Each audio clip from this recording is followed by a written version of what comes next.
ভারতবর্ষের অর্থনীতি এবং 60% মানুষের জীবন জীবিকার মূল ভিত্তি হলো কৃষি। কিন্তু স্বাধীনতার 77 বছর পরেও দেশের কৃষি ও কৃষক চরম অবহেলার শিকার। কৃষি ও কৃষক নিয়ে যেভাবে ভাবার প্রয়োজন সেভাবে ভাবা হয়নি। তবে পশ্চিমবঙ্গ সরকার রাজ্যের কৃষি ও কৃষকদের নিয়ে চিন্তা ভাবনা শুরু করেছে বিভিন্ন প্রকল্পের মাধ্যমে। কৃষির উন্নতি এবং কৃষকের আয় বৃদ্ধির লক্ষ্যে পশ্চিমবঙ্গ সরকারের CADC প্রজেক্ট এগিয়ে এসেছে। কৃষির ফলন বৃদ্ধির জন্য যেসব উপাদান প্রয়োজন তার অন্যতম হলো মাটি, বীজ, সেচ এবং উন্নত প্রযুক্তির ব্যবহার। অতি সম্প্রতি বীজ নিয়ে CADC সোনামুখী প্রজেক্টে একটি প্রশিক্ষণ শিবির হয়ে গেল। এই শিবিরে প্রায় 250 জন কৃষক অংশগ্রহণ করেন।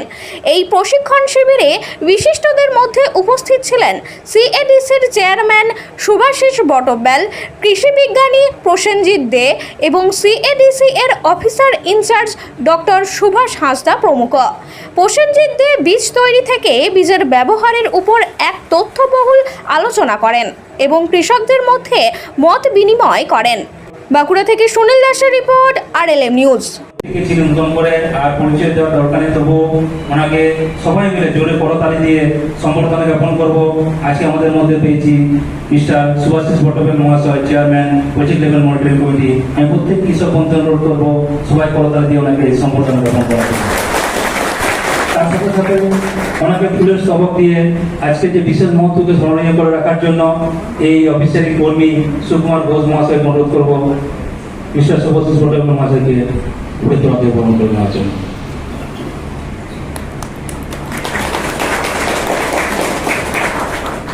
এর পরবর্তীতে আজকে তিনি করতালি দিয়ে বিশেষ মুখ্যতাকে ধন্য করে রাখবো।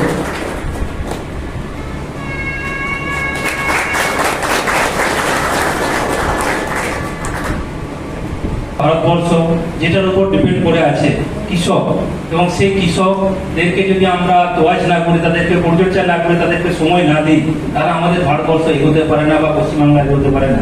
সেই উদ্দেশ্য নিয়ে পশ্চিমবঙ্গ সরকারের অধীনস্থ পঞ্চায়েত এবং গ্রামোন্নয়ন দপ্তরের অধীন সোনামুখী প্রকল্পের যে সংস্থা, সেই সংস্থা প্রায় 20 বছর বেশি যাবৎ এখানে বীজ উৎপাদন করছে। সেটা হচ্ছে ধান, গম, ভুট্টা থেকে শুরু করে তিল, সরিষা, বাদাম, বিভিন্ন ধরনের বীজ উৎপাদন করে থাকে।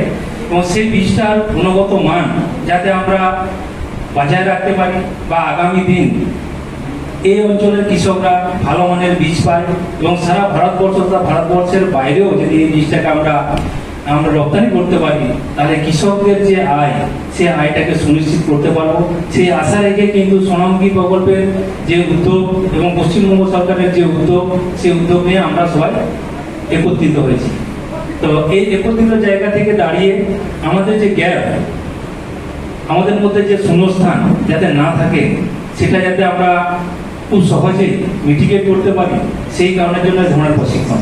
সেই জায়গা থেকে আমাদের অসম্পূর্ণতা পূর্ণ হবে বলে আমি মনে করি।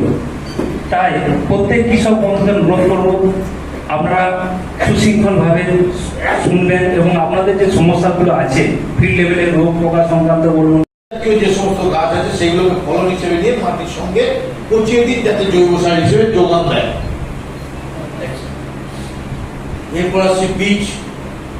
আরেকটা বলি, বীজ তো বাঁচলেন শুদ্ধতা, তার আর্দ্রতায়, তারপরেও আপনাদের ঘরে ধান সিদ্ধ করার যে বড় বড় পাতলাগুলো থাকে, সেখানে ধান বীজ ভেজাবে। জল আপনার পুকুরের হতে পারে, কুয়োর হতে পারে, সাবমার্সিবল হতে পারে, শ্যালোর হতে পারে, যে কোনো জল। সেই জলটা নেবেন, নিয়ে আপনি বীজটাকে বাঁচবেন। এবং এটাও এক ধরনের বীজ শোধন। সেটা হচ্ছে একটা কাঁচা ডিম নেবেন, ঘাস বন্ধ নিয়ে হাতে করে সেই ডিমটা আস্তে আস্তে ওই জলের মধ্যে দিন। দেখবেন ডিমটা, কাঁচা ডিম যদি হয় তাহলে আস্তে আস্তে জলে ডুবে যাবে না ভাসবে? জলে ডুববে না ভাসবে? ডুবে যাবে না ভাসবে? ডুবে যাবে। এরপর আমরা যে লবণ খাই, টাটা বিল্লার লবণের দরকার নেই, বস্তার লবণ হয়ে যাবে। অল্প অল্প করে দিতে হবে, এবং ডিমটা আস্তে আস্তে উপর দিকে উঠবে। ডিমটা যখন জলের লেভেলে চলে আসে, ডিমটা তুলে নিয়ে আপনি আপনার ওইখানে পাত্রাতে যে ধানটা বীজটা ভিজবেন সেই পরিমাণে বীজ দিন। দেখবেন কিছু বীজ উপরে ভেসে যাচ্ছে, অর্থাৎ কিছু আগড়া বা কিছু থাকবেই, সেটাকে ছেঁকে নিন আর ওইটাকে 10 মিনিট ভিজিয়ে নিয়ে পরিষ্কার জলে ভিজিয়ে আপনি আবার বীজ শোধনের অন্য ওষুধ দিয়ে জাল দিন। ওরা বলে লোক বাখান করবে, এই করবে, রোয়াবো না, তো কোনোখানে একটি কোনোখানে দুটি, আমাদের দুটির বেশি দিবি না কিন্তু একটু, তো এটা কোনোখানে একটি কোনোখানে দুটি দিয়ে আমি 1 বিঘে 8 কাঠা লাগিয়েছি, আর 5-6 কুইন্টাল বীজ ছিল সেটা লাগাই নাই, দ্বিতীয় জমি আমাদের মতো লাগিয়েছি, তাতে করে ওই ধানটা খুব ভালো হয়েছে। এবং আমি 3-10 বছর আগে শুনেছিলাম যে 20-10টা করে গাছি এসেছে এখন অব্দি আমি 10-12 দিন আগে কথা বলছি। বয়স কত ধানটা? বয়সটা আমি লাগিয়েছিলাম শ্রাবণ মাসের 3 তারিখে, মানে বয়স কত দাঁড়াচ্ছে? তাই এখন দেখুন কতটা দাঁড়াচ্ছে। আজিমকে বারবার বলেছি চলো একদিন দেখে আসি। আপনি দয়া করে আমার ওই ভাইটিকে সঙ্গে নিয়ে যান, কি একটু দেখান।